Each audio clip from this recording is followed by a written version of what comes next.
అందరికీ హాయ్ అండి. Welcome back to Karuna vlogs. నేను మీ కరుణక్కనండి. ఈరోజు మన రెసిపీ వచ్చేసి బంగాళదుంప ములక్కాడ మీల్ మేకర్ కర్రీ అండి. చాలా టేస్టీగా ఉంటుంది కదా.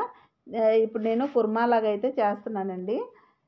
ఇది వెజిటబుల్ రైస్లోకి కానీ రైస్ మామూలు నార్మల్ రైస్లో కూడా చాలా బాగుంటుందండి. అంతేకాకుండా పుల్కాల్లోకి అయితే ఇంకా ఎక్సలెంట్గా ఉంటుందండి ఈ రెసిపీ అన్నది.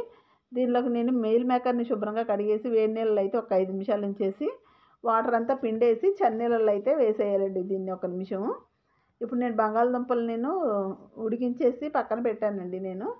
ఈ బంగాళదుంపల్ని ఉడికించి పొట్టు అయితే తీసేసి మీడియం సైజులో ముక్కలు అయితే తరిగి పక్కన పెట్టాలండి. మరీ చిన్న సైజులో అయితే తరగకూడదండి. ఈ కూర చాలా సింపుల్గా ఒక 10 నిమిషాల్లో అయితే ప్రిపేర్ చేసేసుకోవచ్చు అనమాట. మనం పిల్లలకి లంచ్ బాక్సులకు చాలా సింపుల్గా ఈజీగా అయిపోతుంది అనమాట.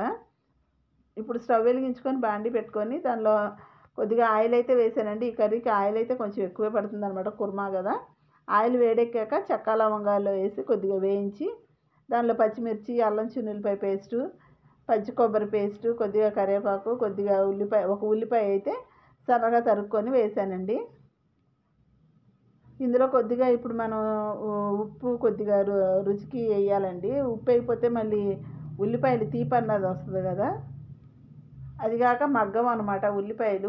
సాల్ట్ వేస్తే తొందరగా మగ్గిపోతాయి. ఇందులో పసుపు అయితే కొద్దిగా వేసి ఉడికించుకున్నానండి. ఇప్పుడు ఇందులో నేను ఒక 3 టమాటాలు అయితే సన్నగా తరుక్కొని వేసానండి. ఇప్పుడు వీటిని అయితే మగ్గించుకుందాము. ఇవి మగ్గేలోపు, ఈ టమాటాలు మగ్గిపోయేలోపు మనం ఒక ములక్కాడని అయితే ఒక మీడియం సైజులో అయితే ముక్కలు చిన్న చిన్న ముక్కలుగా 1 ఇంచ్ సైజులో కట్ చేశానండి. ఆ ములక్కాడలు ఇందులో వేసేద్దాము. ములక్కాడలు ఎక్కువగా తొందరగా ఉడకవు కదండి, పసరాసన వస్తాయి కదా, అందుకని కాసేపు అయితే మగ్గించుకుందాము.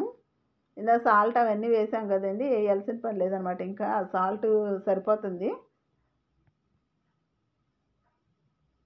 ములక్కాడ మగ్గిందో లేదో చూసుకుందామండి ఒకసారి. ములక్కాడ లేతదేనండి, ములక్కాడ తొందరగా అయితే ఉడికిపోతుంది, లేత కాయలే కదా. ఆ పసర వాసన పోతే సరిపోతుంది అనమాట. ఇప్పుడు ఇందులో నేను ఉడికించిన బంగాళదుంప ముక్కలు అయితే వేసానండి. ఈ కూర అంతా ఒకసారి కలిగి తిప్పుకొని నేను ఈ బంగాళదుంపలతో పాటు అండి ఇందాక వెజిటబుల్ రైస్లో కానీ బఠానీలు, పచ్చి బఠానీలు కూడా ఉడికించానండి. అవి కూడా కొద్దిగా వేసానండి నేను ఇందులో. అవి ఆప్షనల్ అండి, మీరు వేసుకుంటే వేసుకోవచ్చు, లేకపోతే లేదు. నేనైతే మీల్ మేకర్ చేద్దాం అనుకున్నాను. అవి కూడా కొద్దిగా ఉన్నాయి కదా అని చెప్పేసి వేసాను అనమాట. ఈ మీల్ మేకరు వేడి నీళ్ళలో వేసిన తర్వాత అండి తీసేసి వెంటనే చన్నీళ్ళు అయితే పోస్తేనండి ఆ మీల్ మేకర్ అన్నది విరిగిపోకుండా ఉంటుంది అనమాట. ఇప్పుడు ఇందులో కొద్దిగా కొత్తిమీర జల్లుకొని కొద్దిగా 1 స్పూన్ కారము, కొద్దిగా ధనియాలు జీలకర్ర పొడి అయితే వేసానండి. మేము పచ్చికారం వాడతామండి, అందుకని అది విడిగా వేయాల్సి వస్తుందన్నమాట.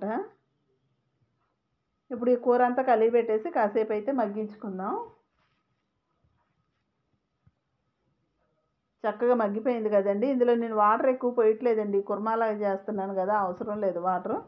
అందుకని నేను ఇందాక మిక్సీ జారు అల్లం చిన్నులపాయ పెట్టాను కదా, కొబ్బరి పేస్ట్, అవి అందులోనే కొద్దిగా వాటర్ వేసి కలిగి తిప్పి ఆ వాటర్ అయితే పోసాను అనమాట.